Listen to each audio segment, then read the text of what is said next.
बाबा जी की प्यारी साथ संगत जी राधा स्वामी जी। संगत जी, बाबा जी को अपने इतने व्यस्त दिनचर्या में से वक्त निकालकर एक 90 साल की सत्संगी बीबी के घर हर रोज जाना पड़ता है। इसका कारण जब आप इस साखी में सुनेंगे तो आपको भी हैरानी होगी और साथ ही आपकी आंखों में आंसू भी आ जाएंगे।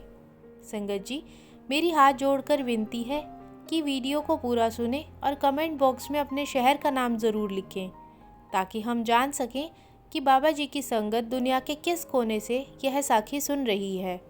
संगत जी, एक 90 साल की बुजुर्ग बीबी अपनी ज़िंदगी के आखिरी दिन काट रही थी। उसका अपने सद्गुरु पर अटूट विश्वास था और इस दुनिया में सद्गुरु के अलावा उसका कोई और था भी नहीं। उस बीबी के पति को तो इस दुनिया से गए हुए 12 साल हो चुके थे। इस बुजुर्ग बीबी का एक बेटा भी हुआ था, लेकिन उसे कोई गंभीर बीमारी थी जिसके कारण बहुत पहले उसकी भी मृत्यु हो चुकी थी। इसलिए अब वह अकेली ही रहती थी। रिश्तेदार तो थे, लेकिन वह भी बहुत दूर अलग शहरों में ही रहते थे। उसके सब रिश्तेदार अपने अपने जीवन में व्यस्त थे। किसी के पास उस बीबी का हाल पूछने का वक्त ही नहीं था। इस बीबी को इसकी 30 वर्ष की उम्र में ही हुजूर महाराज जी से नामदान मिल गया था। उस समय यह बीबी डेरे में सेवा करने भी जाया करती थी। इस बीबी ने अपनी सारी जिंदगी डेरे में सेवा करते हुए और भजन सिमरन करते हुए निकाल दी थी। भजन सिमरन का इतना रस इसे चढ़ चुका था कि यह 6 से 7 घंटे लगातार बैठी रहती थी और कभी कभी तो पूरी रात ही नहीं सोती थी और भजन सिमरन करती रहती थी।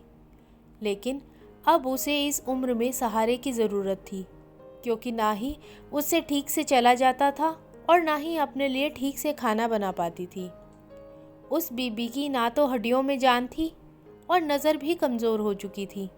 वह अपना ज़्यादातर वक्त अपने बिस्तर पर लेटकर ही बिता देती थी और लेटे लेटे भजन सिमरन करते हुए बाबा जी को याद करती रहती थी। कभी कभी कोई आस पड़ोस से आकर उसे खाना पानी दे देता तो वह खा लेती, नहीं तो चुपचाप अपने बिस्तर पर लेटी रहती। चाहे वह कितनी ही अकेली और लाचार थी, लेकिन उसने कभी सद्गुरु से इन चीज़ों की शिकायत नहीं की। वह हमेशा सद्गुरु के भाने में ही रही। बाबा जी की कही इस बात पर उसे पूरा विश्वास था कि कर्मों का हिसाब किताब से कोई नहीं बच सकता। अपनी इस हालत और अपने इस अकेलेपन को वह अपने कर्मों के हिसाब के साथ ही जोड़कर देख लेती थी। जीवन के आखिरी 2-3 महीनों में उस बीबी की हालत बहुत ज़्यादा खराब होने लगी और वह बार बार बाबा जी से यही कहने लगी कि उसे अब यहाँ से ले जाएं। वह इस हालत में एक एक दिन बड़ी मुश्किल से काट रही थी, लेकिन मालिक ने जितनी सांसें लिखी हैं इतनी तो उसे लेकर ही जानी पड़ेंगी। वह हमेशा बाबा जी से यही प्रार्थना करती कि बाबा जी मेरी संभाल कर लेना। एक दिन उस बीबी को बहुत ज़्यादा प्यास लगी।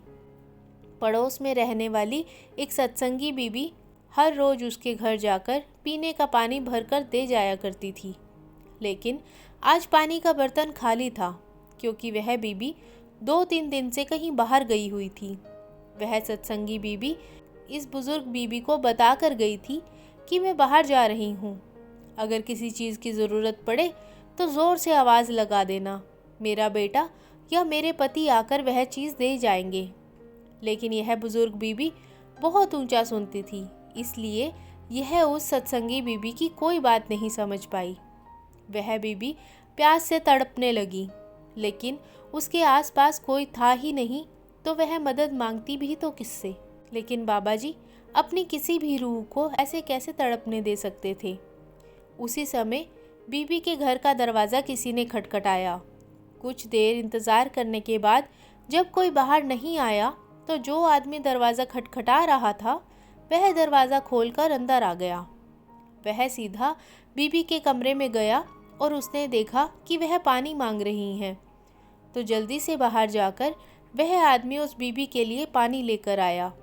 पानी पीकर जब बीबी शांत हुई तब बीबी उस आदमी से बात करने लगी। तब उस आदमी ने कहा कि मुझे एक कमरा किराए पर चाहिए और आपके आस पड़ोस के लोगों ने बताया कि आपके पास किराए के लिए कमरा है। तब उस बीबी ने कहा कि बेटा, यह कमरा छोड़कर पूरा घर ही खाली है, तुम जब चाहे यहाँ रहने आ जाओ, मुझे कोई किराया भी नहीं चाहिए। तब उस आदमी ने पूछा कि अम्मा, आप किराया क्यों नहीं लेंगी? तब उस बुजुर्ग बीबी ने बोला कि अब इस उम्र के पड़ाव पर मुझे पैसे की क्या ज़रूरत। संगत जी, वह आदमी कोई और नहीं, हमारे बाबा जी ही थे, जो उस बीबी की संभाल करने गए हुए थे। बाबा जी उस बीबी के घर के ऊपर वाले कमरे में रहने लग गए और उस बीबी की देखरेख करने लगे। बाबा जी ने अपना भेष बदला हुआ था, इसलिए वह बीबी उन्हें पहचान नहीं पाई। बाबा जी उस बीबी को खाना खिलाने, पानी पिलाने और वक्त पर दवाइयाँ देने लगे। कुछ ही दिनों में सेवा पाने के बाद उस बीबी को अच्छा लगने लगा और वह मन ही मन सद्गुरु का शुक्र करने लगी कि हे सद्गुरु, तेरा शुक्र है जो तूने मेरे आखिरी दिनों में इस भले बंदे को मेरे पास भेज दिया। लेकिन वह बीबी अनजान थी कि सेवा करने वाला कोई और नहीं, खुद सद्गुरु थे। अपनी ज़िंदगी के आखिरी दिनों में अब बीबी किसी से बात नहीं कर रही थी और दीवार पर लगी बाबा जी की फ़ोटो को एकटक देखे जा रही थी। बाबा जी उस बीबी के सिरहाने ही बैठे थे। तभी बाबा जी ने उस बीबी के माथे पर हाथ रखा और उस बीबी ने बड़े ही प्यार और आराम के साथ अपने प्राण त्याग दिए। तब तक आस पड़ोस वाले भी बीबी के कमरे में आ चुके थे और यह नज़ारा सभी ने देख लिया था कि कैसे उस बीबी के माथे पर हाथ रखते ही उस बीबी ने प्राण त्याग दिए थे।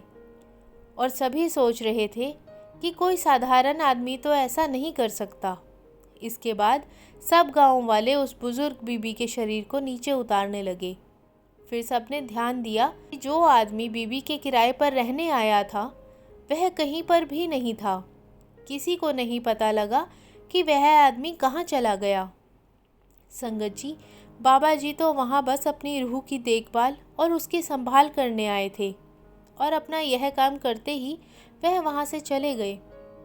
पास वाली सत्संगी पड़ोसन को समझ आ चुका था वह और कोई नहीं, बाबा जी ही थे, क्योंकि वह सत्संगी बीबी जानती थी कि बुजुर्ग बीबी बहुत ज़्यादा नाम सिमरन किया करती थी। तो उस बुजुर्ग बीबी की संभाल के लिए ही बाबा जी खुद आए थे।